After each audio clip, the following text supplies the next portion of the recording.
The Pacific Northwest sky hangs low, a bruised gray shroud over Puget Sound. Rain slicks the blacktop, turning it into a mirror for the hulking silhouette of Boeing's Plant 2, a behemoth of corrugated steel and riveted dreams, sprawling like a fortress against the storm. Searchlights sweep the perimeter, catching the glint of barbed wire and the shadowed forms of night shift workers shuffling toward the gates. It's 5:45 a.m. The air bites with winter chill, laced with the tang of salt and machine oil. A klaxon wails low and mournful, summoning the day shift. Horns blare from idling buses, disgorging rivers of faces. Men in wool caps, women in kerchiefs and overalls, all stamped with the quiet resolve of a nation at war. The doors swing open and the human tide pours in. The hall is a cathedral of industry, vaulted ceilings lost in shadow, fluorescent tubes flickering to life like hesitant stars. The floor vibrates underfoot, a deep thrum from generators the size of locomotives. Aluminum sheets gleam under banks of lights stacked like silver ingots, waiting to be forged into wings that will carry the weight of vengeance across oceans. Rivet guns cough and bark in staccato rhythm, pneumatic hammers hissing like cornered beasts. The air is thick, almost chewable. Acrid aluminum dust clings to sweat-damp skin, mingling with the oily reek of hydraulic fluid and the faint, metallic bite of fear. It's not the fear of bullets or bombs, not yet. This is the fear of falling short, of clocks that don't bend. America is waking to war. Pearl Harbor's smoke still chokes the headlines, 6 weeks old and festering. Europe bleeds, London under fire, Stalingrad a frozen hell. The arsenal of democracy must arm itself, and fast. Boeing's mandate? 3,615 B-17 flying fortresses by year's end, one every 2 hours, a thunderhead of steel to darken Nazi skies. But the line? The line is dying. 63 skeletons of bombers hulk in the half-shadows, fuselages gutted, wings half-formed like aborted angels. Station 4 is ground zero, a 32-foot wing spar clamped in a massive jig, a scaffold of iron and wood that creaks under the assault. 17 workers swarm it like ants on a carcass. Riveters, buckers, inspectors, all crammed into a space meant for 12. Hoses snake across the floor, thick black veins pulsing compressed air, tangling feet and fouling steps. A young woman, Elsie Jenkins, 19, farm fresh from Spokane, her hands already calloused, wrestles a pneumatic hose, its nozzle spitting like an angry viper. She jams a rivet gun against the aluminum skin, thwack, thwack, thwack, driving home a cherry rivet the size of a .38 slug. 12,000 per wing, each one a prayer against 6G forces that could shear metal like paper. But the rhythm fractures. Jenkins pauses, wiping sweat from her brow with a forearm smeared in grease. Her partner, bucker Tom Patterson, broad-shouldered ex-fisherman from Astoria, waits below, mallet poised to flare the rivet's tail. "Holes off," she mutters, voice swallowed by the din. The metals expanded in the heat of the lamps, warping the pre-drilled holes. Reaming time, another 5 minutes, a drill bit whining like a dentist's nightmare. Across the jig, another team collides, hoses whip, elbows clash. A dropped bucking bar clatters to the concrete, echoing like a gunshot. The inspector, a wiry vet named Hal with a boroscope dangling from his neck like a stethoscope, sighs and logs it. 15 minutes for quality check, probing for gaps that could doom a crew at 25,000 feet. 20 hours and 14 minutes. That's the tally for one wing, one side. Double it for the pair. Multiply by the fury of deadlines and it's a chokehold. Engineers in starched collars huddle over blueprints in glass-walled offices, pencils scratching von Karman's stress trajectories. Elegant lines of theory, parallel rows from leading edge to trailing, shingling loads like roof tiles. On paper, it's poetry. Force distributed, fractures forestalled. In reality, chaos. Workers can't parallel the work. The wings, ribs, and spars block access, turning the pattern into a gauntlet. One man's gun fouls another's swing. Fatigue creeps in, hands shake after hour 12, eyes burn from dust. Loose rivets slip through, mushroom heads flatten wrong. The line stalls, bombs wait in barns. Europe waits, mahogany table, cigarette haze curling like storm clouds. Philip Johnson, production manager, 50s, gaunt, tie askew, paces before a wall chart, red lines plunging like dive bombers. Across from him, General Henry Hap Arnold, Army Air Force's chief, steel-eyed, uniform crisp as a bayonet, leans forward, fists clenched on the table. Maps of Europe unroll behind them, arrows stabbing at the Ruhr, the Reich's industrial heart. Arnold, voice like gravel, Gentlemen, this isn't a factory. It's a graveyard. 63 birds rotting on your floor while Hitler laughs. We need 3,615 forts this year. Not suggestions, not prototypes, planes. Or I pull the contract to Consolidated. Their B-24 assembles in half the time. Ugly sons of bitches, but they fly. Johnson swallows, sweat beating under his collar. The room reeks of stale coffee and desperation. Engineers murmur, we've optimized the jig, crew rotations. But Arnold's glare silences them. Outside, the rain drums harder, as if the sky itself is weeping for the delay. General, it's the wings. The pattern, it's sound structurally. But the men, the access. Your sound pattern is losing us the war, Phil. Fix it, or watch Berlin burn our boys instead. The general storms out, door slamming like a bomb bay. Johnson slumps, lighting another lucky strike. In the hall, whispers ripple. Contracts on the line. March 15th deadline. The invisible enemy stirs. Not flak or fighters, but assumption. The tyranny of blueprints drawn in ivory towers, blind to the grime of hands that build them. Days bleed into nights. Swing shift kicks in at 4 p.m. The hall glows under sodium lamps, casting long shadows like specters. Workers clock in, punch cards thunking into brass racks.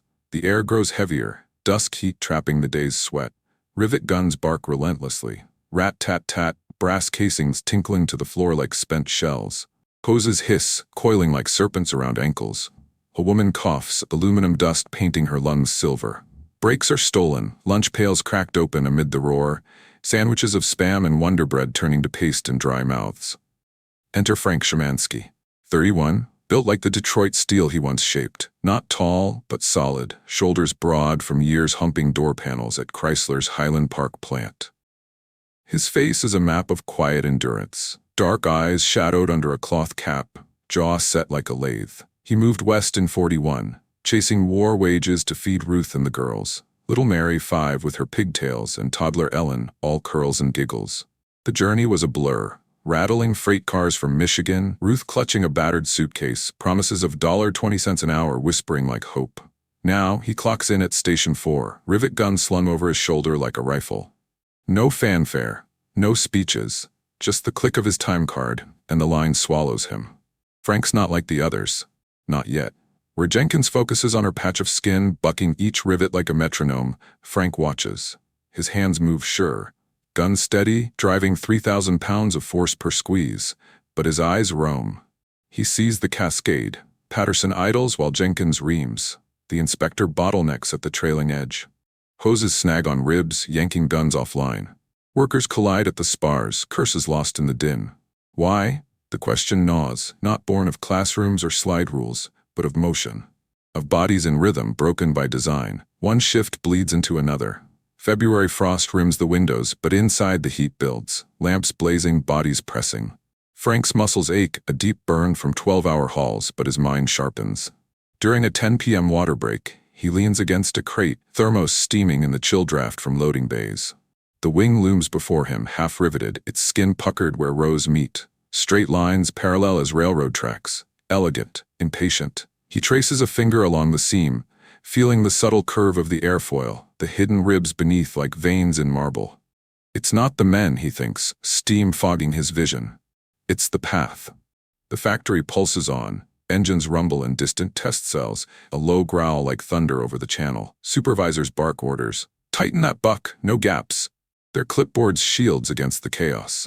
Engineers file past in twos, starched and distant, murmuring of tolerances and trajectories. Tradition reigns, innovation from above, execution from below.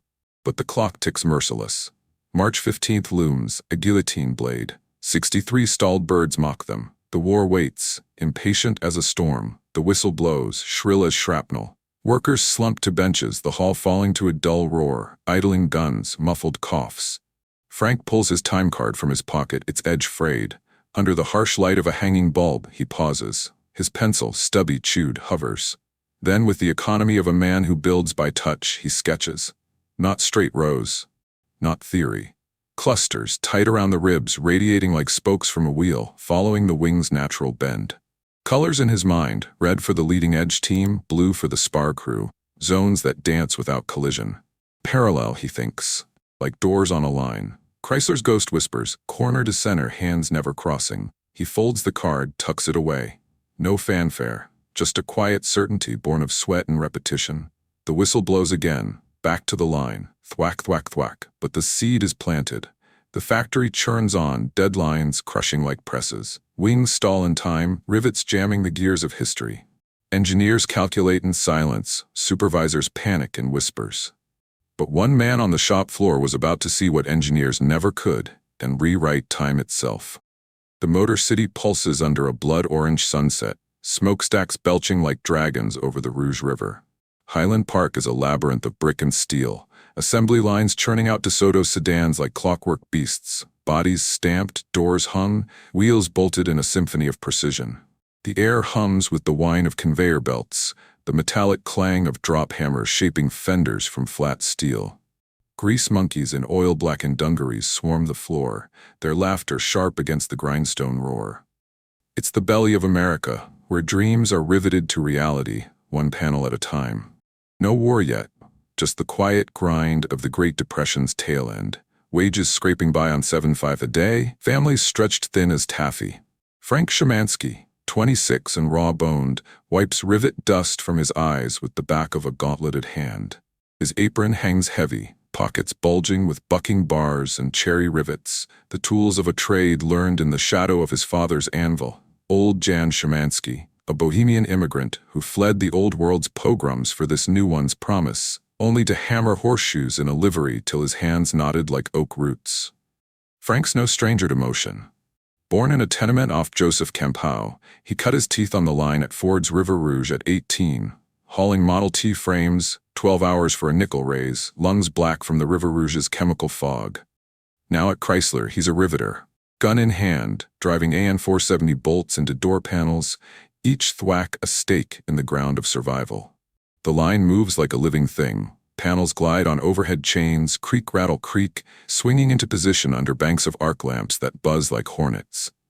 Frank's station is the threshold, left door to body shell, a dance of alignment where inches mean fortunes. His partner Big Lou, a Polish bruiser with a laugh like a busted muffler, bucks from below, mallet flaring the rivet tails with rhythmic thunks. "Keep her steady, Frankie," Lou grunts, sweat carving rivers down his neck. Frank nods, gun hissing air, nozzle kissing the hole. Thwack. The rivet mushroom's perfect, binding steel to steel. But the line doesn't wait. Behind him, welders spark blue arcs, the ozone tank sharp as burnt wiring. Ahead, painters in respirators mist enamel, the sweet chemical reek clinging to clothes like regret. It's repetition that forges him, not books, not blueprints. Frank's classroom was the floor, watching foremen pace with stopwatches, timing the flux of bodies. Why does the door snag at the latch, he'd wonder. Pencil sketching in the margin of a racing form during lunch. Curves of hinge paths, not straight drops, but arcs that let the panels swing without fouling the weather strip. No equations, just eyes tracing the ghost of motion, how a worker's elbow clears the adjacent fender, how fatigue pulls a hand low after hour 10, turning precision to prayer. He tried telling the line boss once, "Boss, if we offset the jig 2 degrees?" But the man waved him off, cigar smoke curling like dismissal. "Stick to riveting, kid. Leave thinking to the suits." Yet Frank thought. In the quiet of off shifts, nursing a hams at the corner tap with Ruth, his bride of 3 years, red-haired fire from the Polish wards, her laugh a balm against the ache, he'd murmur ideas over pickled eggs. "It's like the river, Ruthie. You don't fight the bend, you follow it." She'd squeeze his hand, calluses meeting calluses, her eyes holding the weight of miscarriages and mended hems. "Then follow yours, Frank. Build something straight." Little Mary came that fall, a squalling bundle that turned their walk-up into a nursery of hope. Wages stretched, spam and beans, but dreams of a yard, a swing set. The line taught patience, thwack, thwack, thwack, each rivet a step toward that. Autumn leaves skitter across Woodward Avenue as Frank clocks in, thermos of coffee steaming against October chill. The line accelerates, Chrysler's push for 38 models, quotas climbing like the Dodge emblem. He sees the patterns emerge, bottlenecks at the B-pillar, where 2 teams converge, arms crossing like swords. Parallel work, he sketches on a scrap of blueprint pilfered from trash, zones radiating from the center post, riveters fanning out like spokes, never colliding. No theory. Just the memory of his father's forge, hammers striking in offset rhythm to avoid sparks. Winter bites. Icicles rim the loading docks, breath fogging as Frank hauls frozen panels, muscles screaming. A slowdown hits, sit-down strike echoes from Flint, UAW banners fluttering like ghosts. Frank walks the line, not for glory but for the baby on the way. Ellen arrives in a snowstorm, Ruth's cries muffled by the howl outside. He holds her tiny fist, feels the pulse of life and vows, "Build steady, build true." Spring 39 thaws the rivers, but dark clouds gather over Europe. Radios crackle with Chamberlain's appeasement, then the blitz on Poland. Detroit stirs. War orders trickle in, tank treads and Liberty engines. Frank's line shifts to armored panels, rivets thicker, guns heavier. The motion deepens his sight, not just steel but strain. How a man's grip weakens at dusk, pulling shots wide. How heat warps the metal mid-shift, holes ovaling like weary eyes. He experiments in stolen moments, offsetting his stance, gun angled to the curve of the door's arc. Time shaves, from 28 seconds per panel to 24. Lou notices, slaps his back. "You're a wizard, Shamansky, or a witch." Frank shrugs, but inside, the spark flickers. It's not magic. It's seeing the flow. By summer 41, the world ignites. Pearl Harbor's thunder rolls through newsreels at the Fox Theater, faces pale under the marquee glow. Ruth clutches Mary's hand, Ellen on her hip, as Frank stares at the screen. Zero's diving, smoke blooming. "We going in?" he whispers. The line answers. Overtime mandatory, quotas doubled. Doors become nacelles for P-40s, rivets for the fight. Exhaustion sets in, 14-hour days, sleep snatched in catnaps on the L. But in the fatigue, clarity blooms. Frank sketches feverishly, full-wing mock-ups on brown bag wrappers, not parallel rows but radial clusters, tight at stress points, sparse at spars, following the wings flex like veins in a leaf. Why fight the bend? Ride it. No Von Karman, no wind tunnels, just the ghost of Chrysler's doors, swinging smooth under load. The radio drones, a date which will live in infamy. Ruth paces the linoleum, Mary's doll clutched like a talisman. Frank sits at the kitchen table, lamplight pooling on his sketches, wings unfurling like ideas. The air smells of boiled cabbage and fear, the radiator hissing like distant flak. "They're calling us up, Frank. Boeing, Douglas, they need men out west." He folds the papers, tucks them into his shirt. "Seattle, wages double, for the girls." Ruth stops, cups his face, rough with stubble, eyes steady as forgings. "Promise me you come back, all of you." He nods, pulls her close. The kiss tastes of salt and steel. That night, as sirens wail practice drills, Frank lies awake, the line's rhythm in his veins, thwack, thwack, thwack, motion. Not chaos, purpose. The Shamanskys arrive in Seattle sodden and wide-eyed, freight yards steaming, the Olympics jagged against slate skies. Boeing's gates swallow them. Ruth to the wiring shop, her nimble fingers threading harnesses. Frank to plant 2, rivet gun heavy as destiny. The B-17 line hits like a gale. Scale dwarfing Detroit's doors, wings spanning bus lengths. Aluminum whispering of altitudes he'd never touch. But the motion? Familiar. Hoses tangle, bodies clash, fatigue the same thief. Station 4 claims him. Thwack, thwack, thwack, cherry rivets biting skin. Days blur, dawn to midnight, rain drumming roofs like Morse code urgency. Letters home. The line's a beast, Ruthie, but I see its bend. WY2's shadow lengthens. Headlines scream, Bataan falls, U-boats prowl the Atlantic. Arnold's ultimatums echo down from HQ, planes or perish. The swells, women in slacks, boys from farms, faces from every corner. Black welders from the south, Japanese Americans before the whispers turned to wires. Urgency seeps in like damp. Supervisors with haunted eyes, engineers chain-smoking in corners. Frank works, watches. The parallel rows mock him, elegant on paper, torturous in flesh. His old sketches burn in his pocket. Detroit discipline whispering, follow the flow. One February shift, as lamps flicker and hoses coil like vipers, the insight sparks. Mid-rivet, gun poised at the spar. Why this jam? His mind overlays the door arc. Radial paths, crews orbiting the ribs, guns never crossing. No collision, no waste. He pauses, breath ragged, aluminum dust caking his lashes. The wing bends under load, why not the work? Clusters, he thinks, pencil itching. Like the river, like life. The whistle blows, but the fire's lit, not from theory, from doing. Lines radiate, simple as breath. He folds it away, the factory's roar swelling like applause. He didn't read the theory, he lived the struggle. The factory's pulse quickens as the swing shift bleeds into the graveyard run, shadows lengthening under the sodium lamps like fingers of doubt. The air hangs heavy, a stew of aluminum shavings and overheated oil. the faint, acrid whiff of fierce sweat from workers pushing past breaking points. Rivet guns stutter in fits. Thwack, pause. Thwack, the rhythm off, like a heartbeat skipping under strain. Station 4 is a snarl. The latest wing spar clamped in the jig, its aluminum skin pocked with half-set rows, parallel lines marching straight as soldiers into a wall of inefficiency.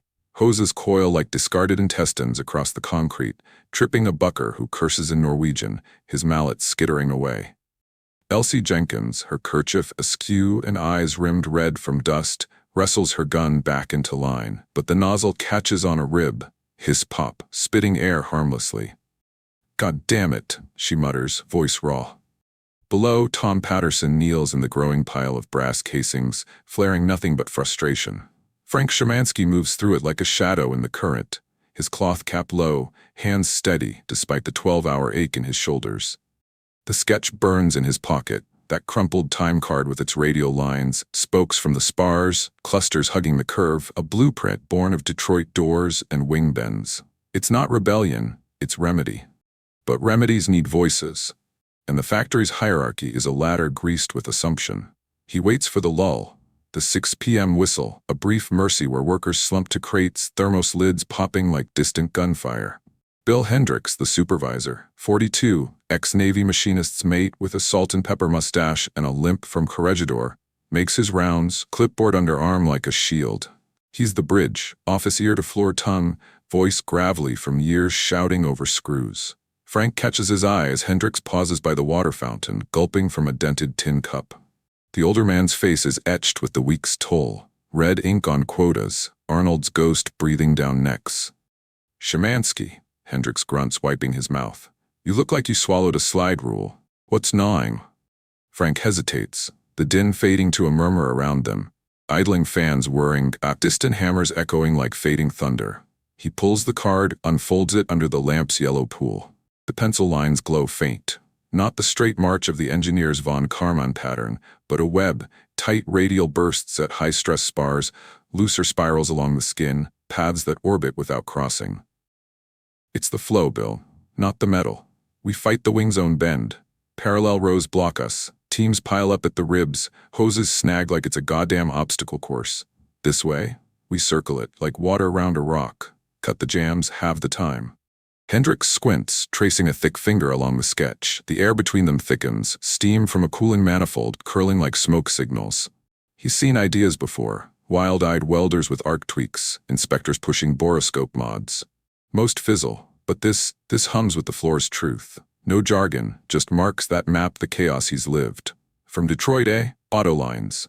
Frank nods, cap shadowing his eyes. Doors don't lie, sir. Swing 'em wrong, they bind. Same here. A beat. Hendricks folds the card, tucks it into his breast pocket, close to his heart, where a faded photo of his boy in khakis hides. "All right, Frank, but blueprints ain't gospel to the upstairs crowd. Engineers got MIT stamps, we got calluses." He claps Shamansky's shoulder, the grip firm as a promise.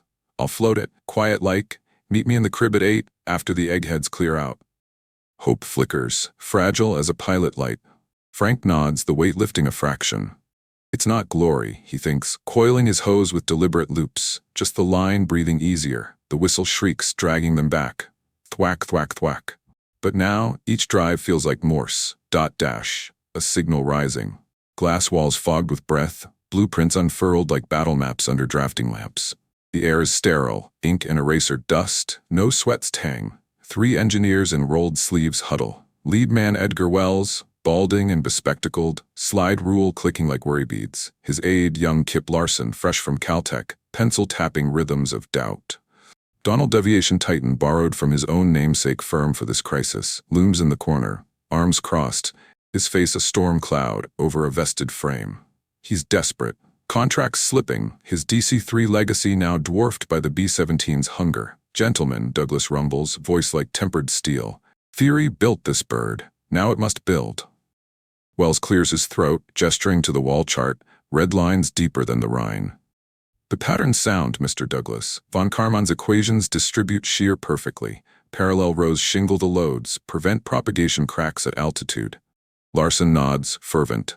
"We've modeled it. 20 hours is the floor, sir. Crew access is the variable, not the design." But Douglas's eyes narrow, the room's hush broken only by the tick-tick of a wall clock. Outside, rain lashes the panes, a frantic Morse of its own. Variables kill wars, boys. Hap Arnold's breathing fire. Consolidated's B-24 line laughs at our stalls. He leans in, shadow swallowing the table. If there's a faster path, I want it, even if it comes from the floor. Wells stiffens. The floor? But the door swings open before protest. Hendricks knocks once, enters like a draft from the wilds, shirt sweat-ringed, boots tracking shavings. The engineers bristle, a scent of otherworld intruding. "Bill," Wells says, clipped. "Overtime's for the hall, not here." Hendricks ignores him, eyes on Douglas. "Got something from the line, sir. Riveter, Shamansky, sketched a reroute, radials not parallels, says it'll shave hours." He slides the card across, creased and humble. Wells snatches it, peers through his specs, lines blooming like heresy. "Amateur hour," he scoffs, voice pitching. "This disrupts the load path.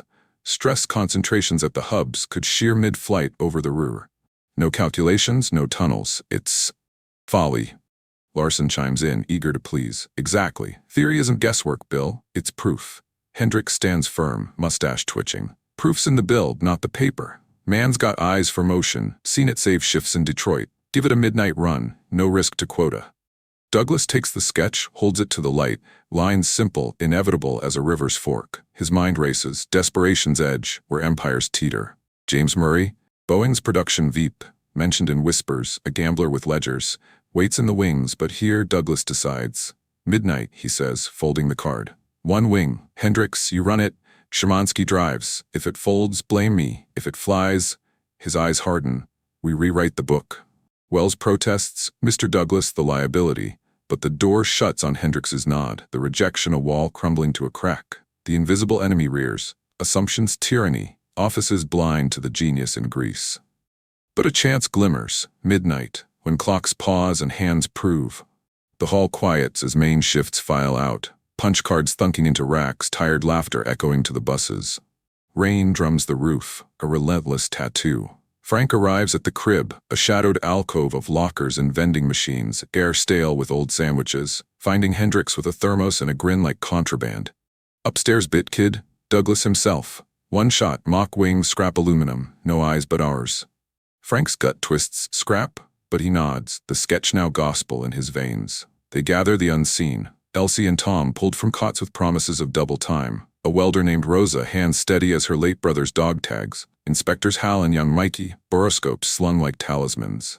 Midnight strikes, klaxon silent for this heresy. The test jig rises in a corner bay. A 16-foot spar mock-up, ribs welded hasty, skin draped like a shroud. No full wing, half-scale to prove the path. Lamps blaze, casting stark whites and blacks, shadows dancing like skeptics. Hoses uncoil deliberate, paths cleared per the sketch, red chalk marking radial zones. Frank's team at the hub, spiraling out. Elsie's at the leading edge, orbiting free. "Follow the lines," Frank says, voice low thunder. "No crossing, bend with it." They nod, faces lit with the mad spark of midnight gambles, fatigue forgotten, replaced by the hum of what if. The stopwatch clicks, 0 hour. Guns hiss to life, a chorus building. Thwack, thwack, no jams, hoses glide, elbows clear. Patterson bucks smooth, mallet flaring tails like clockwork. Jenkins's gun dances the arc, rivets seating flush, her laugh bubbling once. "It's flowing!" Rosa welds seams interim, sparks showering harmless, the air electric with ozone and possibility. Frank at the spar core, driving clusters tight, thwack, thwack, thwack, his world narrows to the bend, the pulse. Minutes bleed, 30, 60, inspectors probe mid-run, boroscopes whispering clear, clear. No gaps, no warps. The pattern sings, radial grace turning chaos to cadence. Tension coils. Wells lurks at the periphery, uninvited, stopwatch mirroring Hendricks's. Douglas watches from catwalks, a ghost in tweed, whispers ripple. It's holding, but doubt lingers. The wing's skin puckering under lamps, stress unseen till tested. Hour 2, fatigue nips, hands trembling faint, but the flow holds. Frank pauses once, wipes dust from lashes, its working echoing in his chest like a freed breath. The final row seats, thwack, resolute. Stopwatch freezes. 127 minutes later, the impossible stood quiet and solid. The first gray light of Puget Sound dawn seeps through the bay's high slits, painting the mock wing in watery hues, a fragile sculpture of aluminum and audacity, its skin gleaming under the dying lamps of midnight. The air hangs still, heavy with the night's residue. Cooling metal's faint tang, the oily hush of idled guns, sweat-soaked overalls draped over crates like shed skins. The test crew mills in a ragged semicircle. Frank Shamansky at the fore, his face shadowed by cap brim, hands flexing unconsciously as if still gripping the trigger. Beside him, Bill Hendricks checks his watch, the tick-tick amplified in the quiet like a fuse burning. Elsie Jenkins leans on a bucking bar, her kerchief limp, eyes wide with the afterglow of impossible flow. Tom Patterson cracks his knuckles, a low whistle escaping. She held Bill, clean as a whistle. But words falter against the wing itself. Radial rows flush and even, no pucker, no gap. 127 minutes etched in steel where 600 should have bled. From the catwalk above, Donald Douglas descends like a judge from Olympus. Tweed jacket rumpled, eyes hollowed by the night's vigil, a thermos of black coffee clutched like a talisman. James Murray trails him, Boeing's production Veep, lean as a ledger, 50s etched in worry lines, his tie a noose loosened by desperation. They've come unannounced, summoned by Hendricks's midnight wire. It worked. See for yourself. The engineers, Wells and Larson, flank them. Clipboards barriers, faces sour as curdled milk. The bay door rumbles half open, admitting a chill draft laced with rain and salt, stirring shavings on the floor like restless ghosts. Silence stretches, taut as a guy wire, broken only by the distant thrum of generators winding up for day's shift. Douglas circles the jig slow, boots echoing on concrete, his hand trailing the skin, fingers probing seams, feeling the subtle give of the airfoil's curve. No tremor, no whisper of weakness. "Stress it," he says, voice flat as a rivet head. No preamble. Murray nods to the techs, burly shadows in leather aprons, who wheel in the hydraulic rams, piston arms cold and gleaming, hoses snaking to a compressor that coughs to life with a whump. The air thickens, ozone prickling nostrils as pumps prime. Wells steps forward, slide rule extended like a scepter. Wells. "Sir, this is folly without models." The radials concentrate shear. Von Karman predicted 15% overload at the hubs. One bad cluster and she folds like origami over Berlin. Douglas doesn't turn, eyes locked on the wing. "Predictions built battleships that sank, Edgar. Test it, or I'll test you on the line." The words land like drop tools, clang. Larson swallows, pencil hovering. Frank stands statue still, the bend in his mind's eye. It follows the load, doesn't fight it. Hendricks shoots him a glance, "Steady, kid," and the rams engage. Hiss whine, slow at first, pressure building in gauges that climb like altimeters, 500 psi, 1000. The skin dimples inward, ribs creaking faint under the assault. The crew holds breath collective. Elsie's bar creaks in her grip, Patterson's jaw sets.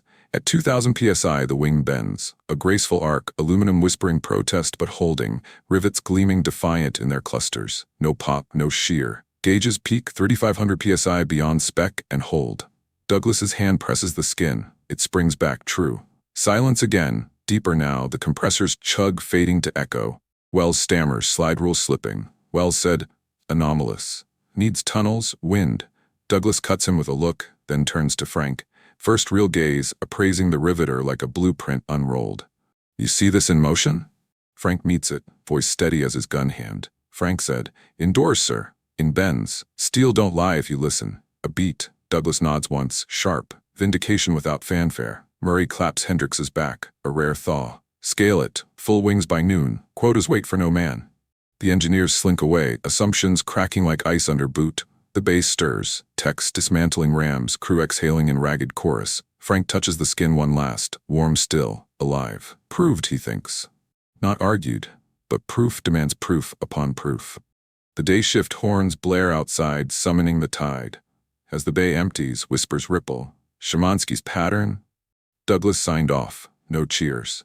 Just the quiet shift of gears, labor's genius folding into the machine. Sun breaks tentative through clouds, shafts piercing skylights like spotlights on a stage.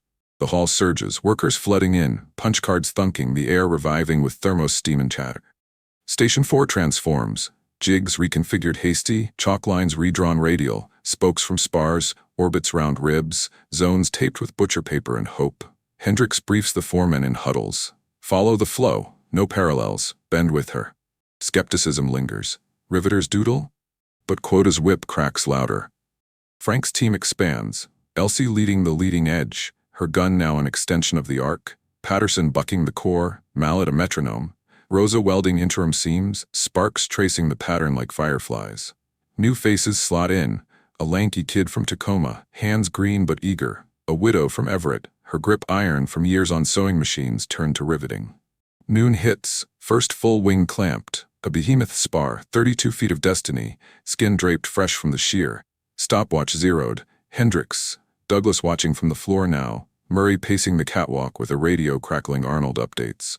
Thwack, thwack, thwack, the gun's chorus, hoses gliding serpent smooth, no snags. Teams orbit, Frank at the hub driving clusters tight as heartbeats, Elsie's crew spiraling forward, rivets seating flush under the lamp's glare. Inspectors weave mid-run, boroscopes probing, clear, clear, no gaps, no warps. Fatigue tests early, hour 1 smooth, 2 building sweat rivers down spines, but the flow holds. Hands shake faint at 3, dust caking brows but paths clear, no collisions, no curses swallowed in din. The air hums electric, aluminum's bite, hydraulic hiss, the faint sizzle of coffee urns in brakes stolen short. 2 hours tick by. Gauges on the wall clock mock the old tally, 600 minutes ghosts. At 110, the trailing edge seats final thwack resonant. Stopwatch stops. 119 minutes. Gas triple. Jesus. From a bucker. Elsie's laugh, sharp and disbelieving. Douglas steps forward, hand on the skin, cool now, unyielding. Run it again, he says, but his eyes say victory. Murray's radio squawks triumph. Quotas reborn. The line doesn't explode, it ignites. Crews rotating seamless, the hall's roar swelling like a congregation finding him. By dusk, 3 wings done, 357 minutes total, where 800 choked before. Engineers revise blueprints sheepish, von Karman's lines bending to radials. Assumptions tyranny fractures, memos cascade, adopt Shamansky pattern. Scale plant 1. The factory breathes, deadlines receding like storm fronts. The crib overflows, trays clattering, spam sandwiches vanishing amid steam table haze. Laughter bubbles rare, tales of the ghost pattern, sketches passed hand to hand like samizdat. Frank sits cornered, thermos shared with Hendricks, Ruth's latest letter open on the table. Girls ask for daddy's wings. Build 'em strong. He folds it, smiles faint. A foreman slaps his back. You outsmarted the suits, Shamansky. But Frank waves it off, voice low. Ain't smarts, just seeing what the bend wants. Eyes turn, Elsie raising her cup. To the flow. The toast ripples, tin cups clinking like bells. But outside, rain lashes anew, war's shadow long. Production explodes like sunrise, yes, but sunrises burn out. Time compresses, days to weeks, the line a living beast. Wings birth hourly, radials etch standard, jigs retooled en masse. Plant 2 hums fever, 24/7 shifts, women in slacks riveting shoulder to shoulder, boys from Idaho hauling spars with grins.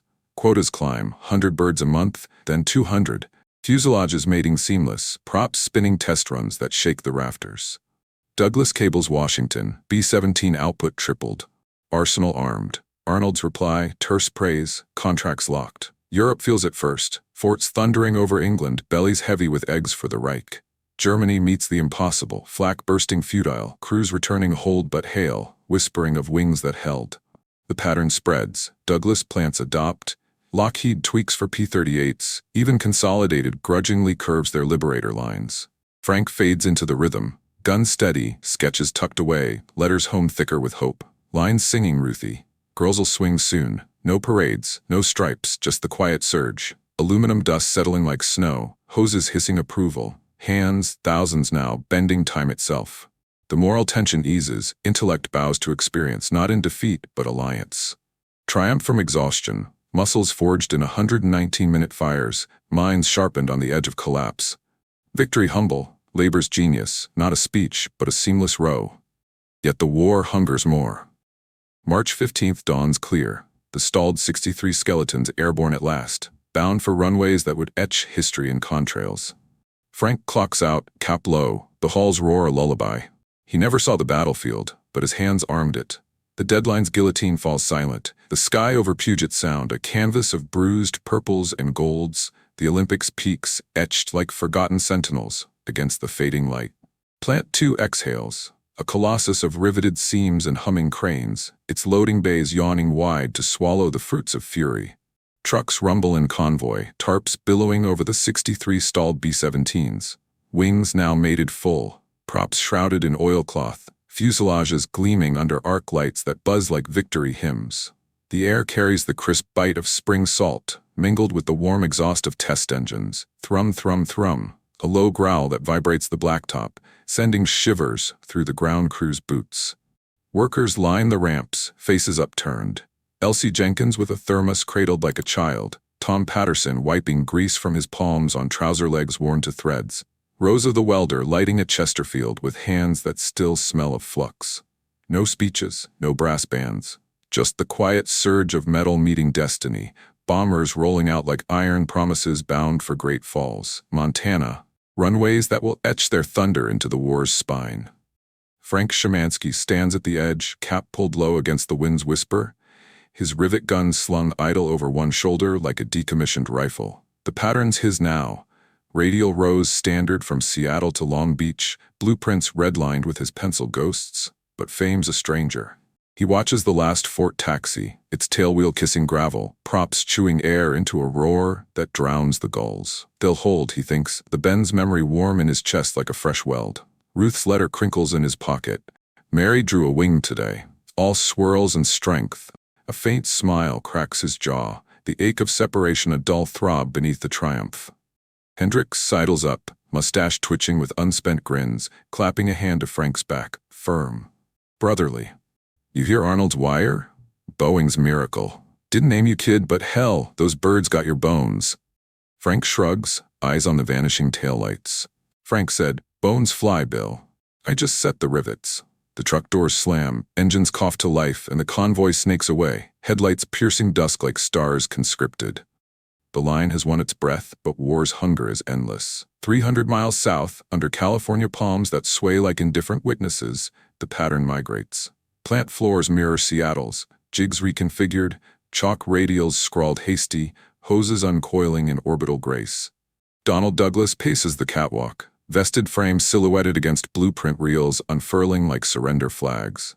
The air hums different here. Palms sweet rot cutting the aluminum bite, ocean breeze sneaking through vents to cool the sweat of swing shift. Engineers, Wells transplanted, Larson at his heel, oversee the first full run, a B-17 spar clamped, guns barking in chorus.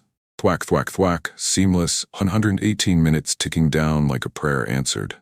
Douglas pauses, hand on rail, watching a riveter, some ex-Ford man from Dearborn, trace the spokes with his nozzle, body swaying to the wing's unspoken rhythm.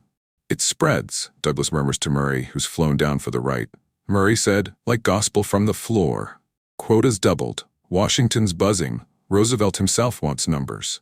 Douglas nods, but his eyes distant, tracing the unseen hands. Shamansky's, Jenkins's, the thousands whose calluses birthed this flow. No glory for them, just the quiet replication. Patterns etched in Wichita, San Diego, the arsenal's veins pulsing faster. Assumptions fall ripples. Memos mandate floor consultations, slide rules yielding to stopwatches, theory wedding experience in hasty unions. But the worker? A footnote, fading. The pattern crests like a tide. Cut to Willow Run, Kaiser's Miracle Factory, barns birthing B-24s and barrages, radial rows curving Henry Ford's ghost lines, workers from Appalachia and the Bronx orbiting spars, hoses hissing approval, wings birthing at 4 an hour. Sweat flies under Michigan midsummer haze, lunch pails swinging from belts, radios crackling Glenn Miller between thwacks. Then Atlanta's Bell Plant, P-39s twisting skies, riveters, black hands from the Great Migration, steady as sharecrop rows, clustering loads, shaving hours that arm Tuskegee airmen for the long haul. Sensory storm. Ozone sparks, brass casings avalanching like golden hail, fatigue's sweet ache yielding to flow's grace. Europe feels the echo first.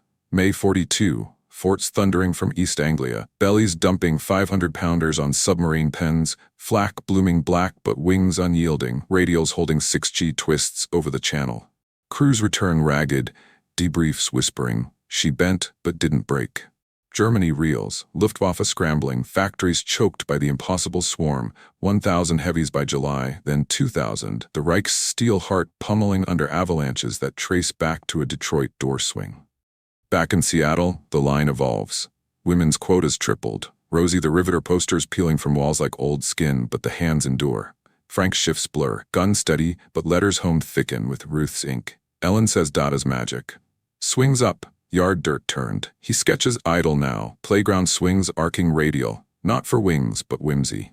Hendricks rises. Foreman stripes. A nod to the night, but Frank demurs, content in the hum. Obscurity claims him gentle. No plaque, no press clipping beyond a plant newsletter squib. Local riveter aids efficiency. The moral lingers, unspoken. Design answers to labor, not lords. Triumph's hush, exhaustion's forge yielding not metals but momentum. Bombers darkening D-Day skies, V2 sites cratered, the war's bend tipping allied. VJ Day's confetti still litters the streets outside. A modest bungalow bought on war overtime, white clapboard fresh against victory gardens gone to seed. The air inside is warm, laced with Ruth's percolating coffee and the faint rubber of Mary's new galoshes. Sun shafts through lace curtains, dusting the kitchen table where sketches yellow, wings faded to family maps, radial paths for tricycle routes, cluster rows for hopscotch grids. Frank sits, 34 now, shoulders broader but eyes softer, a Schlitz half empty before him. The war's end came sudden. Hiroshima's flash, then Nagasaki. Japan's surrender crackling over radios like a spell broken. He shipped home in 44, after Normandy's thunder. Too essential to ship out, but the lines roar his front. Ruth bustles, red hair pinned. Ellen, 8, all knees and curiosity perched on his lap, tracing a pencil line. Daddy, why circles? Not straight like school? Frank chuckles, voice roughened by disuse, the factory's din a memory echo. He guides her hand, the bend flowing easy. Frank, straight fights the world button. Circles. They dance with it. Mary, 10 and solemn, sets plates. Canned ham sliced thin, victory's modest feast. Ruth pauses, cups his chin, her touch anchor. You danced it, Frank. Those wings, they brought you back. He meets her eyes, the quiet courage there mirroring his own. Labor's legacy, not in lights but hearths.